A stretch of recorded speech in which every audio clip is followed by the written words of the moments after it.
Okay, and we are live for the second time. Actually, this time, though. Welcome back to the UnAthletic Podcast. I'm sorry. So, real quick context. I thought I hit record previously for the last 20 minutes, but I didn't. But anyway, back to episode 5 of the UnAthletic Podcast. Thank you for those tuning in. Kyle's not happy with me right 30 now. minutes of my fine-tuned analytical prowess. It wasn't 30 minutes. Anyway. It was. What are you on about? Listen, that's on me. My bad. So, yeah, we're back, episode 5 We'll after a keep me up break. for this. A lot of this we already talked about, but listen, hey, how we doing? All right, Doing great? TLDR, let's start with this foosball stuff. all right. 3 quarterbacks, where they go? Yeah, all right. Justin Fields situation. Where do you want him? Atlanta talent? Okay, bet. Because the Bears All right, are dumb. in all seriousness, Justin Fields, we all know what's going on with him. He's going here, he's going there type situation. Yeah, he's getting traded. They're taking Caleb Williams. Yeah. So we both think he's going. We both want him and think he's going to go to ATL just with all the weapons. Perfect situation. Yeah. New coaching staff, fresh outlook, good defense, great weapons. Yeah, coaching staff coming from Sean McVay's system. So yeah. Perfect scenario for him to, his make or break year, right? Yeah, pretty much. Doesn't do good this year. It's his contract year. If he's terrible, they're not going to pay him, right? And don't know he has no excuse to not show his quarterback capabilities. No, I'm not talking about his running capabilities. We know he can run. We know he's a playmaker when it comes to using his legs. We're talking about with his arm.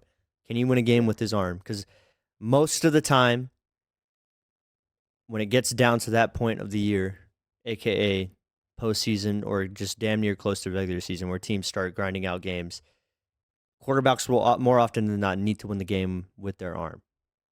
Yeah. Like, look at Lamar Jackson, the most dynamic quarterback we've probably ever seen with his running capabilities. Yes. And I'm sorry, but he's not the same in the postseason because defenses, when they get down, you have to use your arm. And Lamar Jackson, as great as he is, has shown to struggle against, being the guy to win the game with his arm. So I don't know. I just think the biggest thing is, right, he needs to show improvement throwing the ball, specifically arguably with his decision making. His decision making is not very good. Yeah. And I think if he does go to the Falcons, right, I think we can all agree the NFC South is pretty weak, right? Like, the team that made the playoffs this year was pretty weak. Even though they won a playoff game, they beat a team that was falling apart at the seams. Yeah, there's soul left. Yeah. But I think if he goes to the Falcons are on paper the perennial best team in the NFC South. Yeah. So I think he needs to make the playoffs. In terms of talent, with 10 wins. He's probably the best quarterback in that division if he goes to ATL. In terms of talent, Baker physical ability. With the Bucks, in terms of his ceiling, you should be, right? Because he has the best mobility. His arm is still questionable at times, but I don't know. He just needs to improve his decision making and playing accuracy. quarterback. Being a quarterback. Yeah. I would still say Baker's probably the best QB in that division if Baker stays with the Bucks. But I'm talking about physically gifted. Physically, yes, it is easily Justin Fields. Because Derek Carr isn't, this physical specimen. Neither is Baker. And then Bryce Young is very athletic, but he's 5'11". So yeah. And but, then. All right. Kirko. Kirko Thuggins.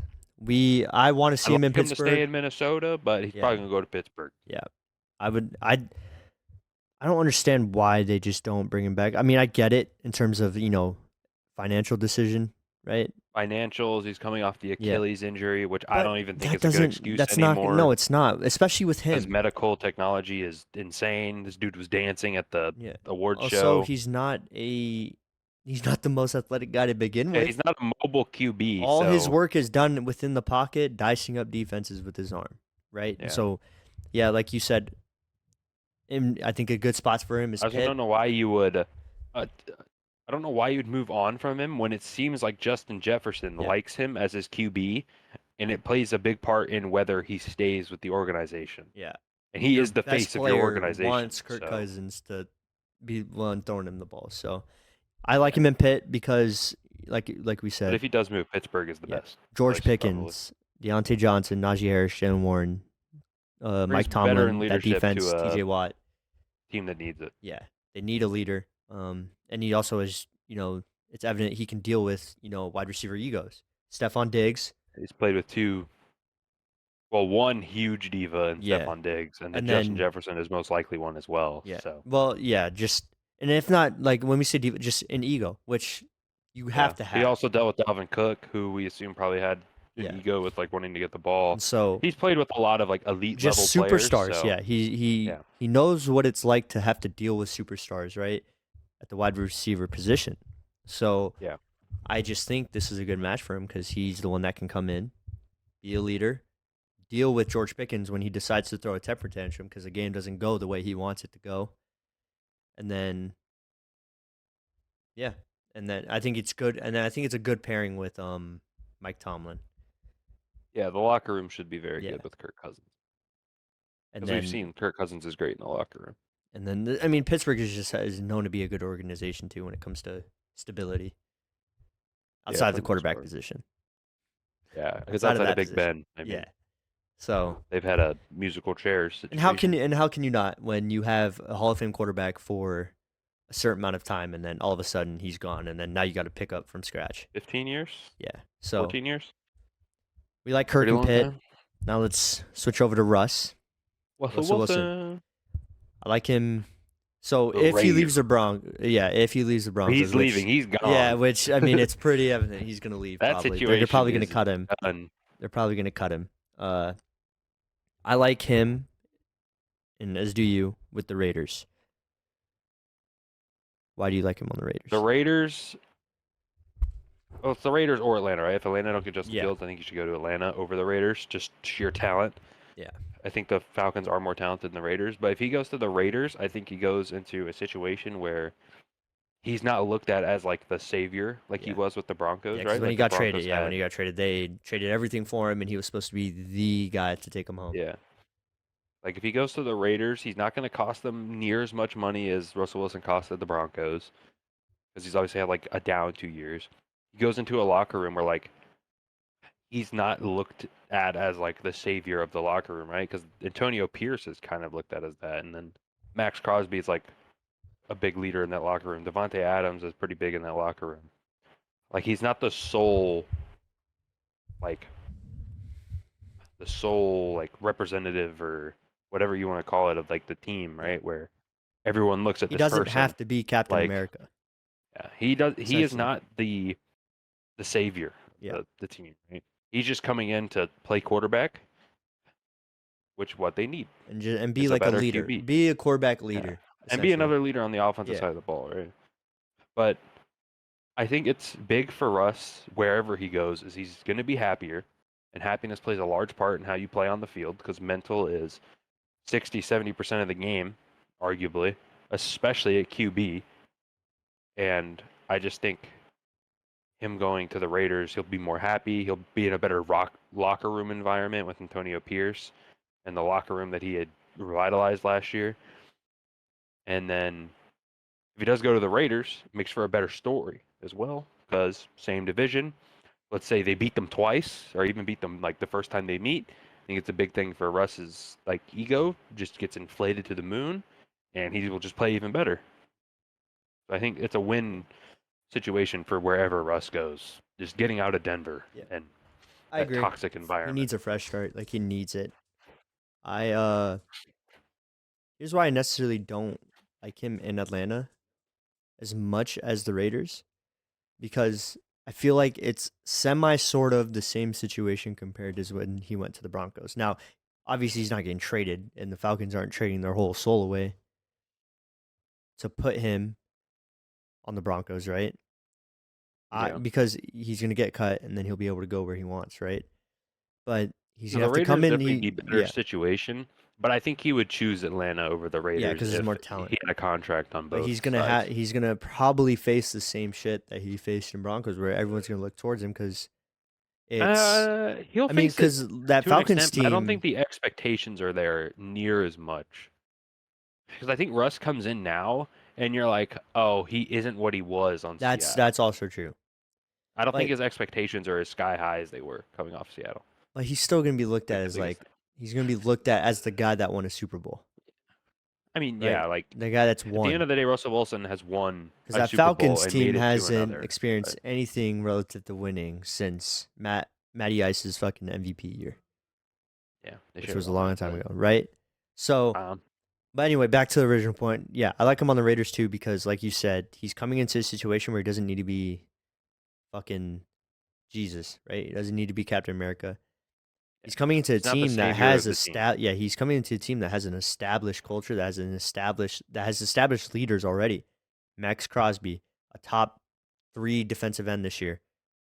The leader of that defense. Antonio Pierce, who was able to do something Josh McDaniels wasn't able to do all season. He took a locker room that was in shambles, on fire, about to blow, and then in like a week. Yeah, they bought it in like 30 seconds, right? So that's a quality of a head coach. The week he came in as interim, they smoked the Giants. Yeah. So they got Antonio Pierce, and then they got Josh Jacobs, workhorse, running back. Yeah. And then, of course, Devontae Adams, who, when given the opportunity and doesn't have Jimmy Garoppolo, fucking his season up. And Josh McDaniels is a head coach. He is, if not the best, a top 5 receiver in this league. So I like the Raiders because he comes in, he doesn't need to be the fucking savior of this organization. He doesn't need to be the guy that, has all the cameras in his face. He can just come in, play quarterback, and there's not as much pressure on him. And then also, he's in the fucking vortex of hell in terms of a division. So I don't think they won't win this division. Yeah. There's no pressure on that one, so. Because they have Thanos and that dynasty. And the Chargers with John Harbaugh. And then you got the Chargers with Jim Harbaugh. Oh, oops. Yeah, wrong Harbaugh. Okay. That's why I usually just say the last name. Jim Harbaugh. And, he wins wherever he goes. And then Justin Herbert, Jay Harbaugh. Yeah. But who we can say what you want about him, but that motherfucker is elite. That dude is talented as shit. There's not a lot of quarterbacks I'd take over Justin Herbert. So, but yeah, that's it for the NFL. We'll see what happens in the coming weeks. We'll have more to talk about. Hopefully exciting. We see these guys go to different places.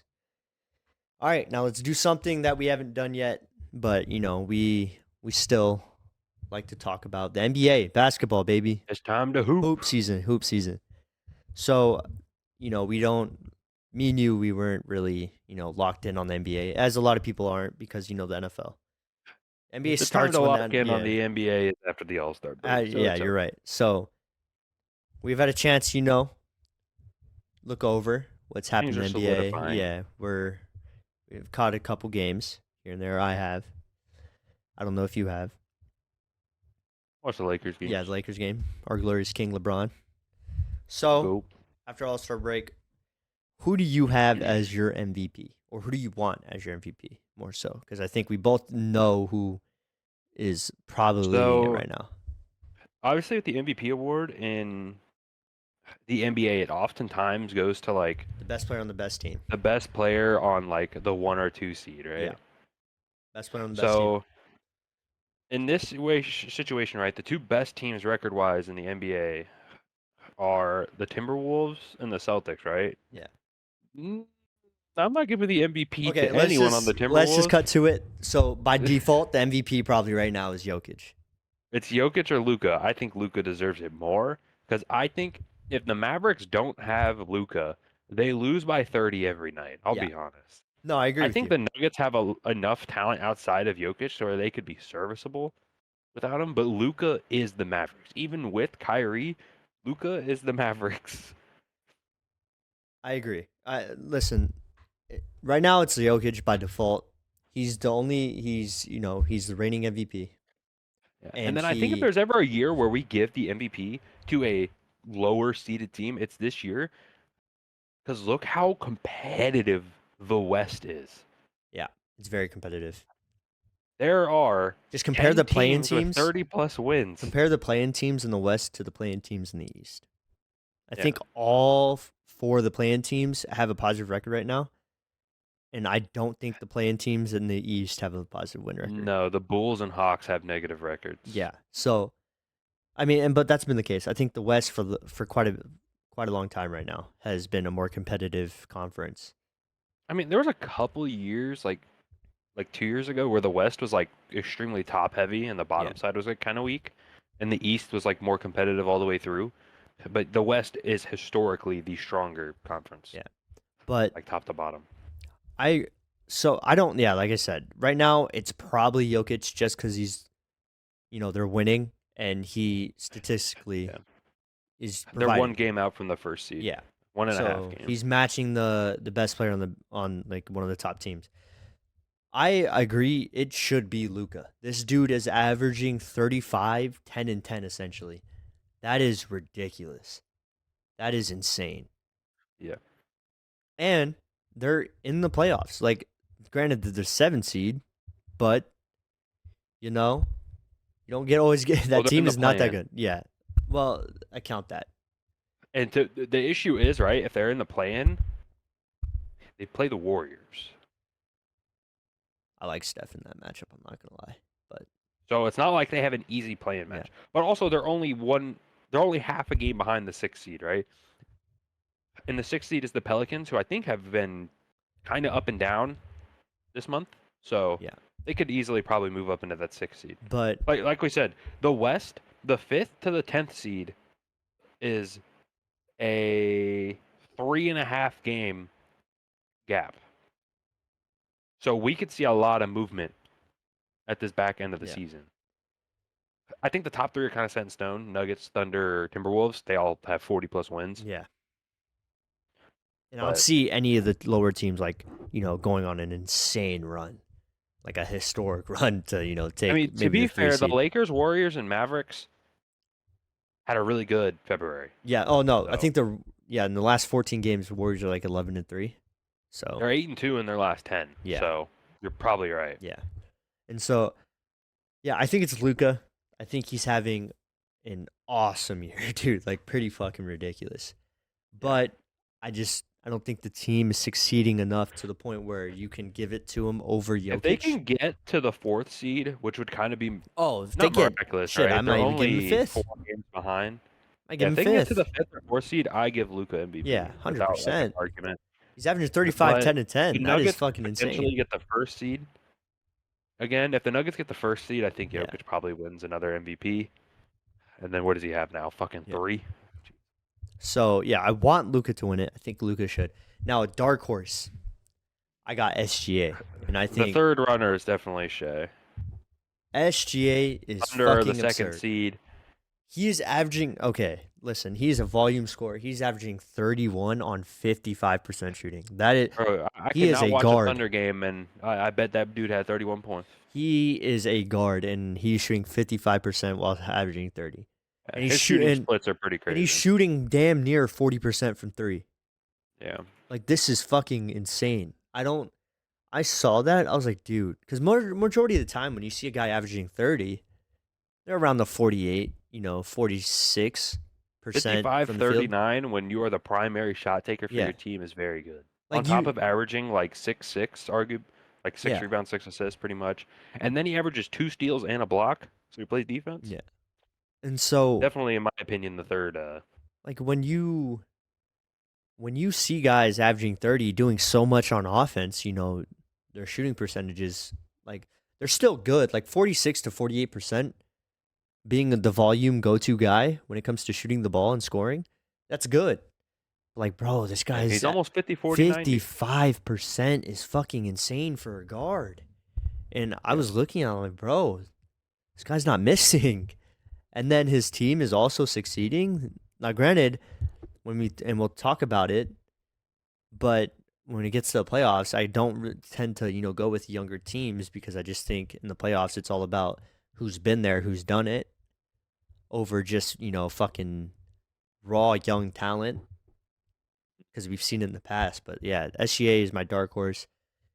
He averaged the most quiet fucking 30-point per game season last year that I've ever seen. No one he was extremely underrated last year. No one said a single word about him. It was absurd, but SGA is Because he also tough. shot 50% from the field last year. Yeah, he did. So back-to-back 30 fucking pieces back-to-back seasons, averaging 50%, 35, and 90 from free throw, which is very good on Yeah, it's 31. very good. So, yeah, my On MVP is top of a Luka. steal and a half and a block. Yeah, So. my MVP is Luka. I think it's gonna be Jokic if the current pace of the season keeps going this way. If I was betting, I'd bet on Jokic. Yeah, because it's the same. You can get the same shit from him every night. 25, 10 and 10. So, but then dark horse SGA shout out. Fucking one of the most underrated players in the league, bro. He's tough. I don't really know if he's like underrated now. I think everyone just kind of like gives him his respect. Like, yeah, that dude's gonna get 31. Like, That's yeah, just how it'd be. But last year, I'd for sure give you that he was I don't know. I don't hear people talking about the Thunder like seriously, bro. And granted, I get it's most likely because they're young, but like, yeah, it's I hear more talk young. about No fucking one really like thinks they're gonna be a contender in the playoffs. So yeah, shout out SGA. All right, now let's get.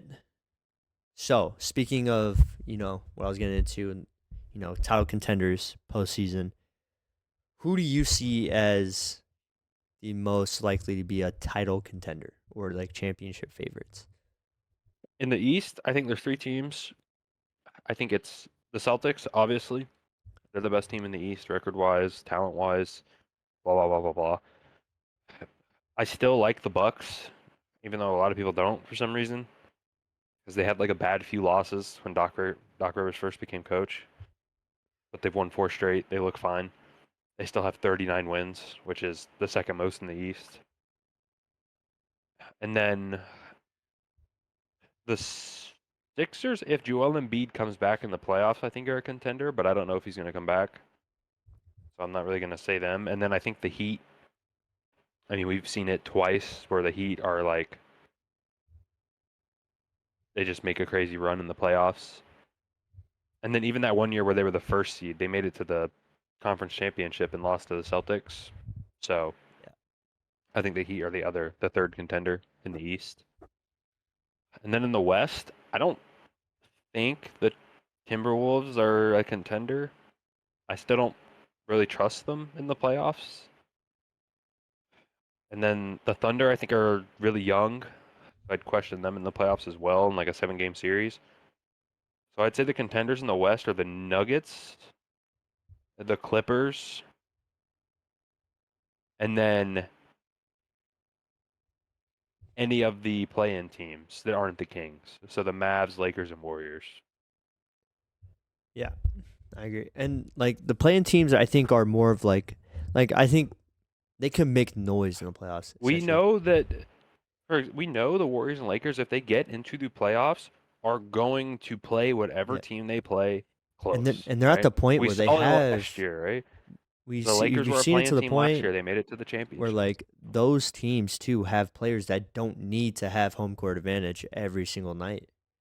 Yeah, like these players in the play-in, right? Specifically the Warriors and Lakers, they don't care about the regular season. They don't. Like they're just making sure they can get in. Yeah, they just need to get in, right? Yeah. Obviously, you'd like to not have to play through the play-in, but even then, the play-in you could see is like, say you, for example, the Warriors, I think would need to win 2 play-in games, I believe. It just depends on by the time whoever's in the 9 and 10 spot, because the 7 through 10 seeds can change, like because they're close. Yeah. But let's just say the seeding stays exactly the same as it is now. I don't think it will, because the Pelicans and Kings have been like up and down recently, so I could see them falling. But let's say the Warriors are the 10 seed, right? You have to win 2 games in the play-in, right, to make it out if you're the 10 seed. Mm-hmm. That could be seen as momentum for a team like the Warriors, right? Like, let's say not even Steph, let's say Clay has like a good 2 play-in games. He could carry that momentum in the first series of the playoffs, and they'd be the 8th seed. You're the Timberwolves, and you have to play the Warriors with a Clay that's actually like shooting the ball effectively. Yeah. You're fucked. I'm sorry. For me, yeah. So in the West, I got the Nuggets, right? And that's I think like the Nuggets are the perennial favorites in the West. because they're defending champs, so it's kind of hard not to go with them. And they're MVP, they look runner, the same. Like the most talented team. Like their depth isn't the same as it was last year, but they still have the cornerstones, right? I think their depth is good enough because in the playoffs, depth does matter, and Yeah. I think that's why I don't rate a team like the Suns at all in the playoffs. Yeah. That team has negative depth. Yeah. And also playoff frauds. It's all good. It's all good. Yeah. But I like. See, I don't want to, because don't get me wrong, the Lakers and Warriors right now. If you told me they were in the finals, I'd be shocked. Because if you look at I it, don't think bro, anyone expects the Lakers or Warriors to be yeah. in the finals. But it's crazy because, like, if let's just But say they have fast LeBron forward, and Steph. yeah, LeBron and Steph. That's my thing, right? And so I don't. The reason why, like, you kind of hopped on it, right? Is the younger teams in the postseason I don't tend to trust because evidently in the past, younger teams tend to get exposed by those who've already been there. Look at the Kings from when Steph won his fourth ring.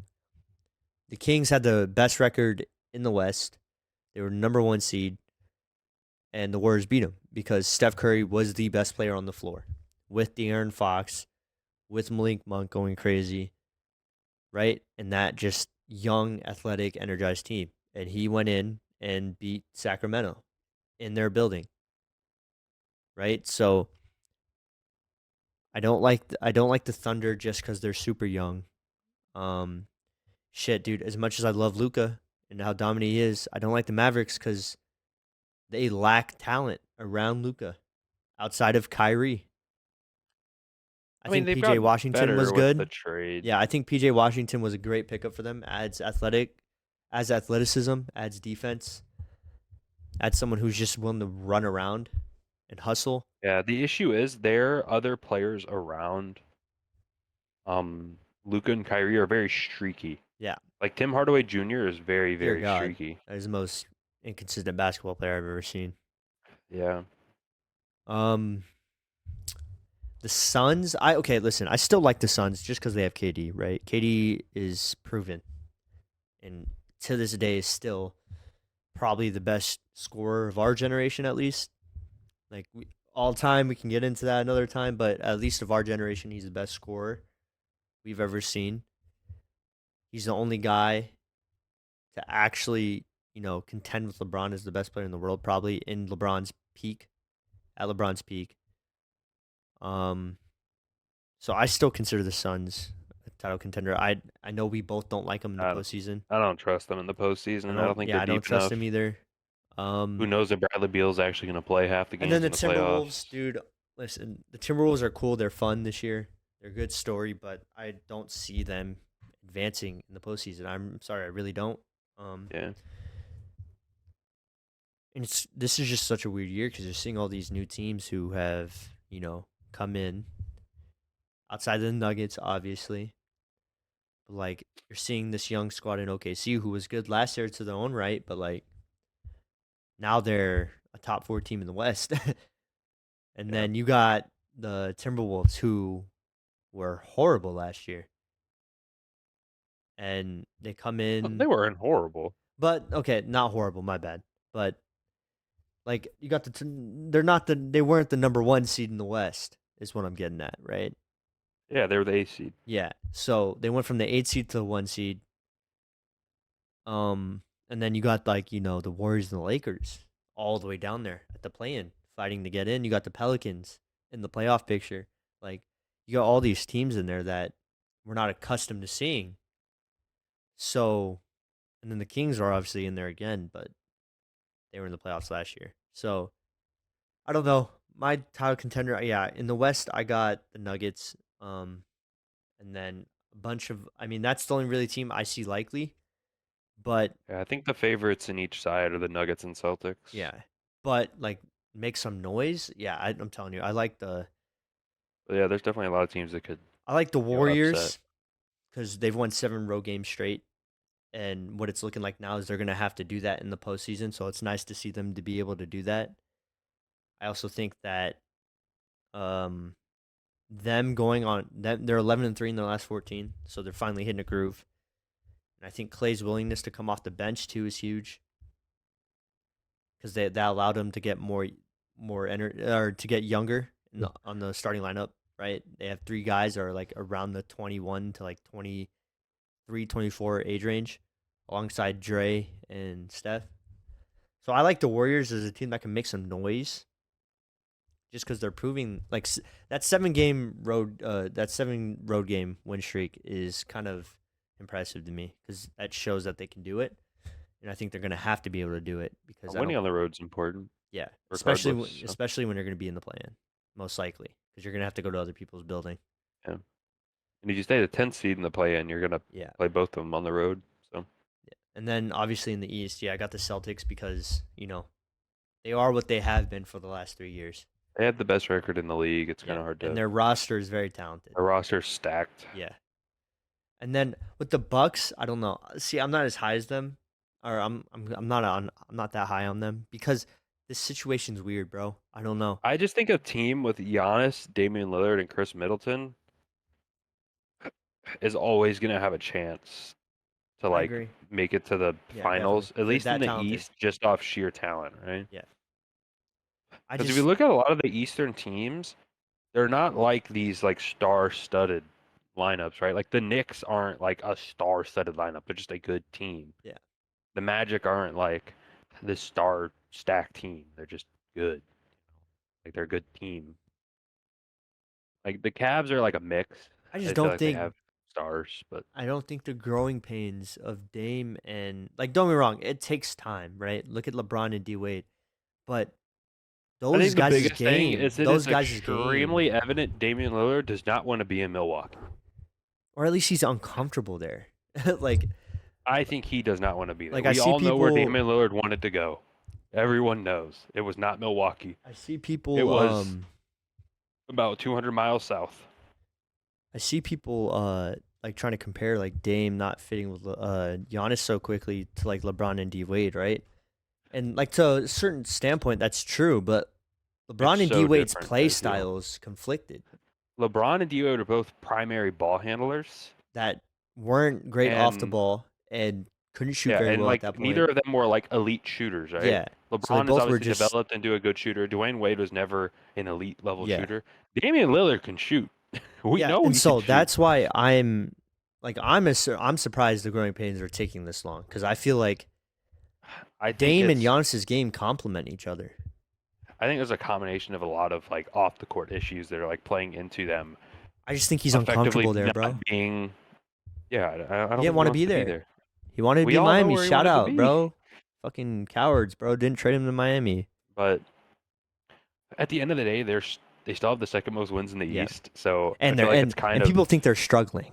That's the thing. 4 straight. Yeah, people think they're struggling. Where they were losing really bad games in the fourth quarter, choking leads. But also, listen, this Doc Rivers thing, bro, I'm sorry. They scapegoated their last coach. I think this firing was kind of crazy. Yeah, that was random. And Doc Rivers, he's coached the Clippers. He's coached the Nets. Every team he has coached besides the Celtics over a decade ago has imploded. Has failed. Yeah. So I don't understand what this aura is behind Doc Rivers. I'm sure he's a good coach. He won a championship with the Celtics and has coattailed that to job after job after job. I don't get why they hired. Well, I can get why they did, but I wouldn't have done it. I don't think Terry Stotts. He was a veteran coach. I don't think he did that bad of a job to the point where he deserved to get fired. And they were the second seed in the East, I'm pretty sure, when they fired him. So or at least third. I mean, I guess the players might have not liked him. Maybe, I don't know, but you're telling me they like Doc Rivers more? That is some faded ass shit. I don't even know if it was the players didn't like him, but who knows? Yeah, but so there goes that. Tower contenders. All right, and so me and you, we grew up in an era of basketball where led by LeBron and Steph, right? And we're kind of, at least with LeBron, I think we still got a couple more elite years out of Steph just because of the way he plays and just him being younger in general. But we're seeing out LeBron too. Steph's 35, LeBron's 39. We only got a couple more years left of these two. And I think me and you would say that you would agree that these two guys specifically, just Steph, LeBron, are the pinnacle faces of the league, without a doubt. Yeah. Because they're probably the two best players of our, me and you, You and I, our generation, our era of basketball. They're the two best players LeBron has been the best player. in the league since. Was the best player in the league for like 15 years, and he's still a top 10 player now Yeah. for like last 4 or 5. And Steph changed the game of basketball, Yeah. arguably. So, And not arguably. he's the greatest point guard of all time, but that's a different conversation for another time. I'll talk to you about it when he wins his 5th. Okay, anyway. So my question is to you. Don, shut the fuck up, bro. He's the greatest point guard of all time, and you know it. Anyway, after Bron and Steph, who do you think becomes the face of the league? Because we're getting to that time where it's about to change, or should change at least. I don't know is kind of the problem, right? Because like okay, so the go-to would be like Jokic, but Jokic doesn't want it. He's shown that he doesn't want to be that guy. I think the issue is this is going to sound kind of dumb, but they're European. Yeah, no, I don't know that's if a thing. plays a fact That's a thing. all. That's definitely a fact. Because like, I would say the face of the league for Europe is probably Luka, because Luka is kind of like very outgoing. Yeah. I don't think Jokic is like the face because, like you said, Jokic doesn't care. Yeah, he doesn't care. He wants to. He comes and plays basketball, wins, drops the most efficient 26, 10, and 10 on planet Earth, and then go rides his horses. Like you know how like basketball players say, "Oh, I love the game, man. Like fuck the money, I love the game." Jokic literally looks at this shit like it's a 9 to 5, and then. Dude, he looks at this as a paycheck to get more horses. Like, bro, this dude does not give a singular fuck about the spotlight. I think the only reason he cares even slightly is because of his team. Yeah, yeah, definitely. He seems like a good. I don't get wrong. Jokic cares about basketball, but like this dude does not give a shit about the spotlight that comes with it. He could care less about the spotlight, and so that's why he probably doesn't. Yeah, he doesn't want it. I would say Luka. Honestly, I think Luka's the best shout, even if he is European, because he's very likable. And I don't mean to say like Jokic isn't likable, but like he doesn't care. Like he doesn't play into being like this elite and then player. Giannis I think is going to be like Giannis is going to be a face of the league, definitely. He's too outgoing. Like, I think Luka's more so because Luka is arguably better currently. Yeah. See, it's just like hard. Yeah. Right? It's crazy. Yeah. And then it's arguable, because like, dude, honestly, a good shout is like Wemby, bro. I know it's early, really early still, but Wemby's Wemby. I mean, the league seems to be catering to Wemby, so we'll see. And he's like, leaning if we want to to say, he seems like a fun guy. That little like interview he did in front of the fans was cool. But the best, like, I'm trying to like not sound stupid, but I guess the best North American player, it's probably Jason Tatum, but I don't think people like Jason Tatum. That's what I'm saying. Fans. Okay, so like how like you can talk about an NBA player, you can look and be like, yeah, that's the face of the league, right? I'm having a hard time looking at Jason Tatum and saying he's the face of the league. And LeBron, right? The people who like Jason Tatum are Celtics fans. The people who like LeBron were more than just Cavs or Heat or Lakers fans. They're just basketball fans. LeBron has this large section of both haters and fans, so it made him a great face of the league, because even if you hated LeBron, you were still playing into the fact that this dude has it's just so LeBron many people who care LeBron about was LeBron. Inevitable, essentially, right? To be fair, LeBron is a much different scenario, I feel. Like, accolades aside, just watching, like, just looking at him as a player, like, he's just that guy. We'll probably never have another face of the league like we got in the transition from Jordan to LeBron. Yeah.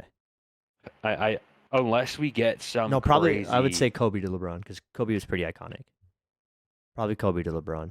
Kobe was definitely like a face of the league in the early 2000s. He was probably the guy until LeBron started being LeBron. But I don't know if we'll ever get like a seamless-esque transition, right? From like, because if you look at basketball, right, we had Bill Russell, Kareem, Magic and Bird, Michael, Jordan, Kobe, Shaq, Bron.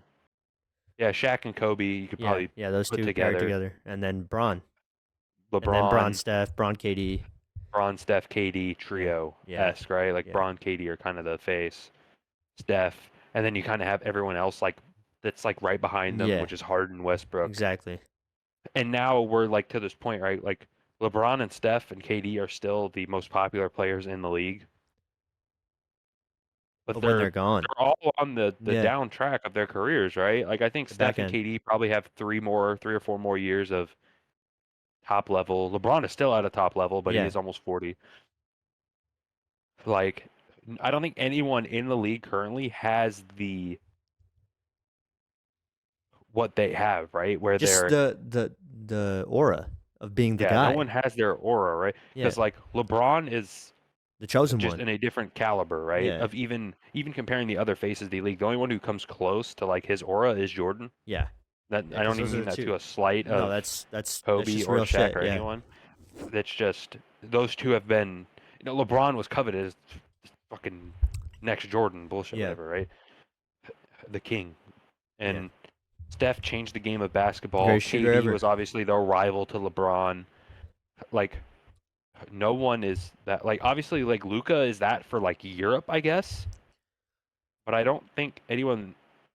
I don't think the North American fan base looks at Luca even close to the way that they look at the trio And of that's LeBron, and KD, and like you Steph. said earlier, because I watched a clip on it. It's like the face of the league, whether people want to admit it or not, it it needs to be North American. It needs to be American. Like, or at least in Like it's people's not even eyes, it like has to be. us. Yeah, it's not a slight. Like Luka, Jokic, those are two of the top 5 players in the world. If you look at the Giannis, best players in the league, none of them are from the U.S. yeah. So Joel Embiid ain't from here. Jokic not from here, and this is not meant to be xenophobic. Blah blah blah. yeah, That's just a it's just fact how it that is. Yeah. there is no North American talent in the top five. But look at the evidence of Unless you count Jason Tatum the as top best five, players in I the league. don't. I think the only person you can argue in the top 5 that's American, KD, Steph. I don't think they're top five. I think they're just outside of it. The issue. Like, but no, I'm saying those are like the closest guys to like Yeah. being in the top 5. Anthony Davis, maybe. I mean, AD, Braun, KD, and Steph are like the bottom side of like top 10, top 12, whatever. And then Jason Tatum's in there somewhere, right? Yeah. But like the top five players are all like European for the most part. And then there's Shea. He's Canadian. Yeah. So like, throw him in there. Yeah, I don't know. So like face of the league, I just think it's difficult because I just don't know because and a lot of these players nowadays also aren't as like outgoing, right? yeah, they're not. They're all about like I just want to hoop, right? Yeah. Like Like that's why I Giannis is think pretty like outgoing. Luca or Luca, Giannis are like the yeah, only ones. because like D Book, I just we don't think don't Devin hear nothing Booker's out of D good Book. enough. Yeah, Jason He's Tatum. I like mean, he talks a lot, but like he hasn't done anything. So where Jason people are like, Tatum, D Book are like both just because not good enough. Shea doesn't talk at all, and he's also in Oklahoma like City. when you're that guy, the league and its fans latch onto You you also pretty have to look fast. at it like you need to be in a big market as well. I feel Yeah, to be a face, because if you look at it like I don't think Cleveland's a big market. LeBron kind of just made LeBron Cleveland. was the market. Yeah, Yeah, like but it's that's just it's different because so hard to LeBron, compare anyone Cleveland who's going doesn't to be the matter. potential face of the league to what Steph and Braun Yeah, and KD did. it's just Because if you look at it, right, like they obviously all three played for quote unquote smaller brands, yeah, but they made those brands. yeah. It's like I don't think anyone had that power because when you're there. that guy, the NBA is quick to latch onto you, and the fans are quick to latch onto you. Like, because it's pretty easy to tell. Like Steph, the logo, right? The logo, quick release, fucking 45-foot threes, bro. From the yeah. Now kids instantly latch onto that. Now kids do nothing but shoot threes. The league latched onto it. Everyone shoots three now. LeBron literally got drafted at 18 out of high school and was declared the next Jordan. People are gonna latch onto that. Yeah. You calling someone and then Jordan. Jordan is Jordan. People latch on it. Kobe. People shoot anything into a trash can. They yell Kobe. People latch onto it. Yeah. I You can just just see don't everyone think we're latch onto gonna it. get anything equal to the 2000s like era of Like stars. I'm Right? looking at the league now, and it's There like is I don't nothing see close. a Honestly, player. I think the thing that's honestly going to carry the league for the next few years is this European versus North American players, right? because you have these great European players, right? Jokic, Giannis, Luka. Joel Embiid's not European, but he's not from North America. Like you have all these great non-American foreign players, and then you have the North American players: Shea, Jason Tatum, blah blah blah. You can name more. Devin Booker. Like you have all these like great. I think that's kind of going to become what the thing is like the foreign, like the European and African talent versus like North American talent. Like not in a bad way, just like that's going to be like what the face of the league is now. I feel it's not going to be like one player. It's going to be like this culmination of like the top 10 players in the league that are. I don't. It's just weird. Yeah, it's because we don't have anything like Steph or LeBron in the league now. Yeah, no, the closest or we're not thing. going to have anything. It's like I said, like I look at. I'm trying to like look at players in the league. I'm like, okay, that guy has this, right?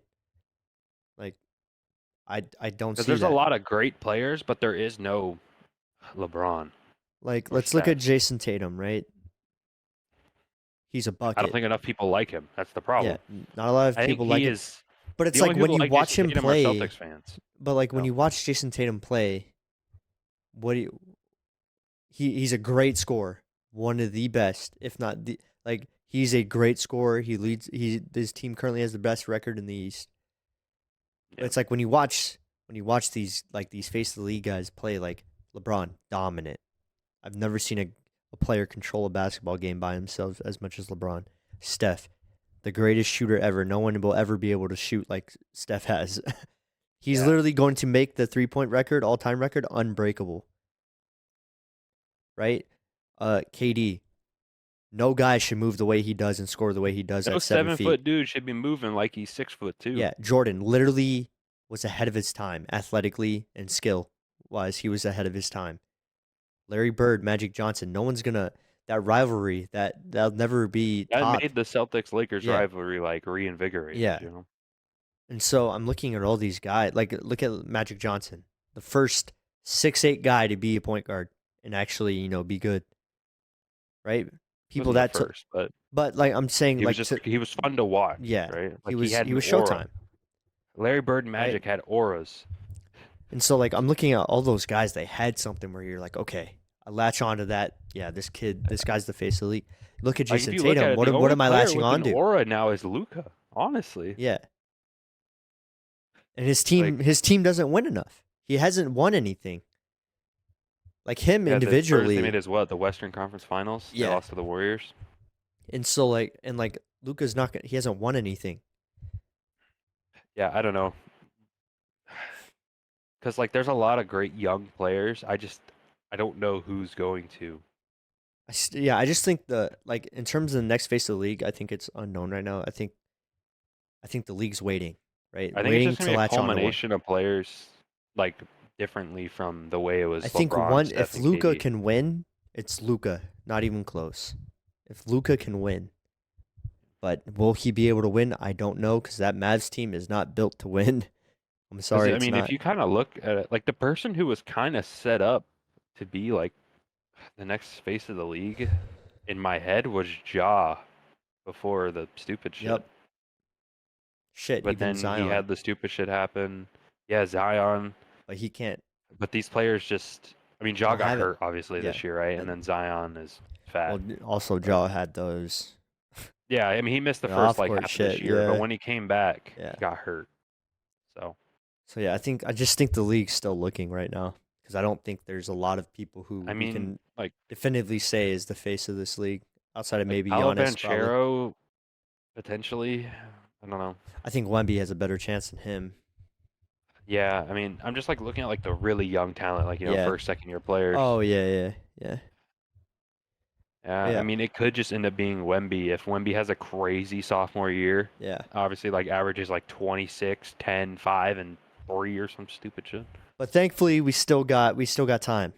We got Bron and Steph for at least another 2 to 4 years. Because LeBron wants to play with Bronny. Maybe 2 or 3. So and then Steph at least 4 or 5. Yeah. KD's also probably got 4 more years too. So yeah. All right, and then on the topic of those 3 players, Bron, Steph, and KD. Bron and Steph, I mean, we know where they're at in the standings, so it's gonna be pretty tough. And then KD is where he's at. Who is more likely to win a chip before they retire? Bron, KD, or Steph? I don't think KD is gonna win another ring. Honestly. So it's between Bron and Steph. I don't know if they'll win a ring this year. Yeah. It doesn't have to be this year. LeBron's contract is up this year, right? It's reported that he wants to extend. Yeah, but he wants I'm to not extend, how but his contract sure is that's up gonna. this year. Not how sure. So I I'm not wonder exactly how sure. how much he's gonna want, obviously, on his contract, because that's gonna play a fact in the Lakers trying to sign people. Yeah. Because I think right now you could kind of argue that the Lakers and Warriors rosters are of semi-similar skill, I guess. Yeah. Because I think you could Kind probably of, argue, maybe. you could probably say Steph is better. Steph is probably the best player between the two teams. But LeBron and Anthony Davis are both like top 12 players. Yeah. Whereas the Warriors only have one top 12 player in Steph. Lakers have more Steph is probably like size. top 8. I think the Warriors are a better Warriors have more team perimeter. all Yeah, they around. have a deeper team, and I think they just have better perimeter, like athletic pieces. But I think the Lakers are more top heavy, I guess. Well, yeah, LeBron, AD. If we compare Like the outside top of three Steph, players on each team, right? I think that the Lakers win everywhere besides Steph versus whoever you think the best player in the Lakers is, right? Yeah. So So who are you going with? It's so hard. Here, I'll just tell you what's mine. gonna happen to the Warriors. I'll just tell you mine. I think if I had to put money on it, it'd probably be the Warriors. Yeah. Because I think that the Warriors, the team pools players, is gonna pool free agency players better because it seems like a better they've just playing proven to environment. be able to bring up players and develop them. I think they've proven they've been able to do that. I mean, Austin Rivers on the Lakers has kind of shown that the Lakers can develop talent to an extent. Austin Reeves is. And then I think they're, or not. I said Austin Rivers. Yeah. The fuck, Austin Reeves. Austin Rivers is a bum. Yeah. But I agree. don't know. I think it all is going to kind of come down to next year because free agency I think is going to be pretty big for both teams. So I want to say the Lakers, obviously, because I would like to see LeBron get another ring. I was going to say the Warriors because he wants to have to get another ring. So no, I just think objectively, I think they're both in very similar boats in where they know what they need. They need like an integral piece that's going to be like an effective player for their gaps, right? Or their gap, because I think each team have like a pretty big gap in how they play. Yeah, I think Steph is more likely to win a chip out of 3. Listen, KD's on the Suns. I get that he has D-Book, but first of all, I've seen that team in the postseason. They've been underwhelming. Right, the only time they got to the finals was with D-Book and Chris Paul, and they choked. Team. And they choked. Right, that was when they were deep. And that team, and that team is not deep anymore. KD has proven himself in the playoffs, but D-Book choked in the finals, right? And I just don't think they have anyone who drives the bus, essentially. But I think Steph, just because, and look at KD, he's missing quite a bit of games. Like that core 3 of that Bradley Beal, KD, and Devin Booker trio, they don't touch the court very often together, right? And the fact that team is that talented with KD and Steph, or KD and Devin Booker, and what, they're 5th in the West? Somewhere around there? The Suns? Yeah. Yeah, they're 5th. Yeah, they're 5th in the West, right? So I just don't know how they're going to win. They're very talented between KD and Steph. Or KD, I don't know why I keep doing that. Well, we saw it for like 3 years, but KD and D-Book, don't get me wrong, they have Bradley Beal. They have a very talented, like, top side of the roster. But I think in the playoffs you need a deep team. Reason why I think it's Steph is because,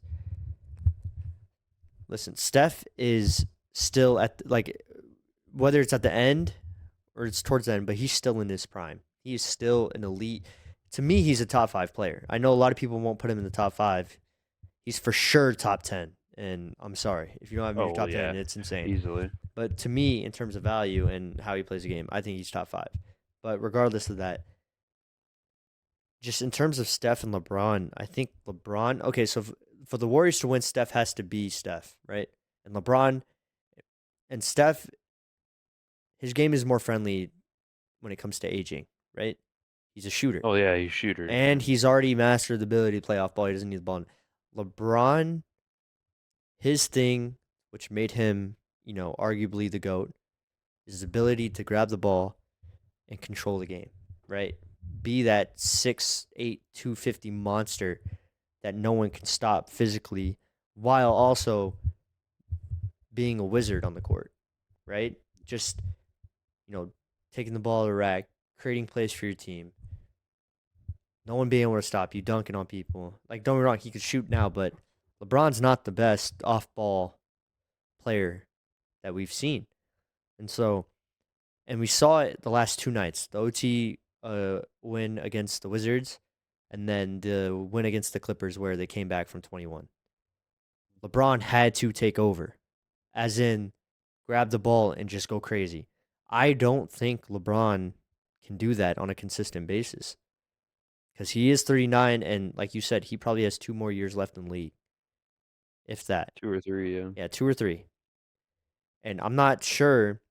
The reason why I think Steph is because Steph's game is more sustainable in terms of being able to, keep up the pace of being an elite player. So that's why I got Steph. And also, that team, like the Warriors, I trust that organization. Listen, the Lakers have legacy, but that organization has not been stable. Like, even with LeBron, they're talking about trades and shit every season. They're talking about all this shit. The Warriors, for the most part, outside of Draymond in that situation and the Jordan Poole shit, they've been stable. They've been stable. They've been fine. They've been organized. Steph is fine. They have the leader. Their head coach is good. That organization is just stable. And then same thing with Phoenix. KD's that dude's been to 2 teams. He went to 2 teams, and fucking the Nets imploded, and then fucking the Suns, they've been underwhelming. They're supposed to be title contenders with KD, and they've been underwhelming. So I got Steph more likely to win a chip, just because I think his game, he's still at the peak. He's still in his prime, for however long that's gonna last.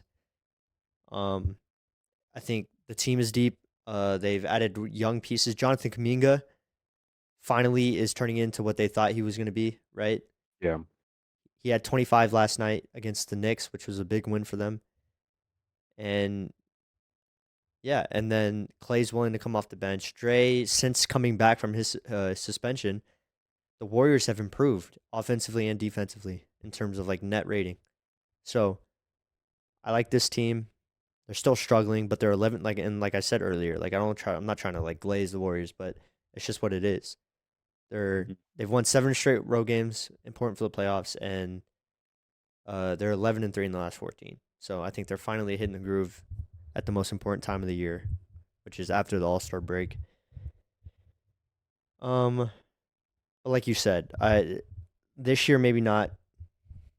But I think just after this year, seeing what moves the orgs make will be a big teller into who will win a chip or who will be more likely to win a chip. But yeah, that's all I got. I agree. I don't know if either of them won this year. Yeah. I'd be impressed if either of them won this year. Because I don't think either of us see, at least the Warriors and Lakers, we don't see them winning the chip this year. Yeah. Like the Suns are sitting at the 5 seed. That's a good spot to be in. Top 5. But the play-in's kind of rough, especially if you stay in the play-in. Especially where they're at, the 9 and 10 seed.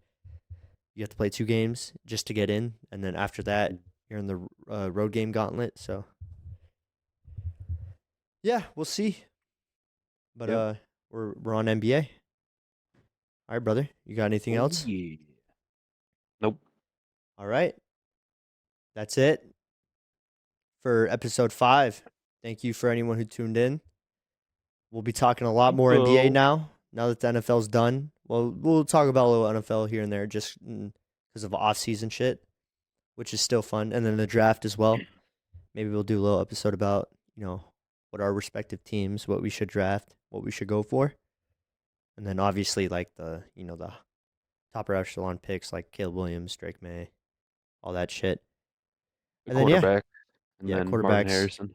And then free agency movement, We'll be talking all about all that, and then we'll closing in on free agency, baby. Yeah, and then we'll be getting locked in with the NBA too, because like you said, we're in the most important time of the year for the NBA after the All-Star break. So teams are starting to gear up for the playoffs. So that means more exciting games to watch in the regular season. All right, brother. If you got nothing else, that concludes this episode, and we'll see you guys next for episode 6. Peace. Adios.